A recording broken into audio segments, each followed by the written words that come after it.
A comparison of colonial Maryland to modern day America. Maryland was founded in 1634 by Cecil Calvert as a place of refuge for Catholics. Maryland is located in the southern colonies.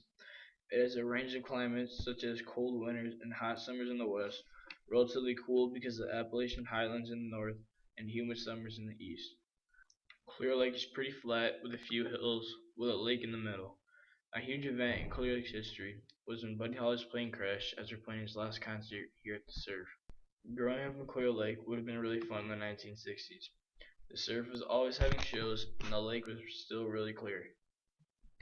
A big change in colonial Maryland was when William Claiborne seized power and drove out Leonard Calvert. 1 year later, Calvert regained control of the colony. A change in my life was when I rolled a go-kart and broke my arm. I wasn't able to do a lot of the stuff that I like to do, like play football and go swimming uptown with friends. A huge change in my relative's life was when her grandma died and she had to move in with her aunt and uncle. She had to show a lot of courage because she had to move to a new place and live with different people. Maryland in colonial times had very little technology. They had no electricity, and they had to use axes to chop down trees and flint and steel to start fires. Technology today is way more advanced and makes life way simpler. We have iPods, computers, smartphones, TVs, and pretty much everything we need to make life easier.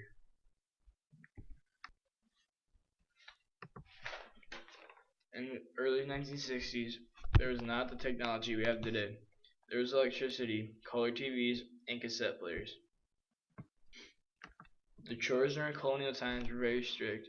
When they were my age, they became apprentices to learn trade.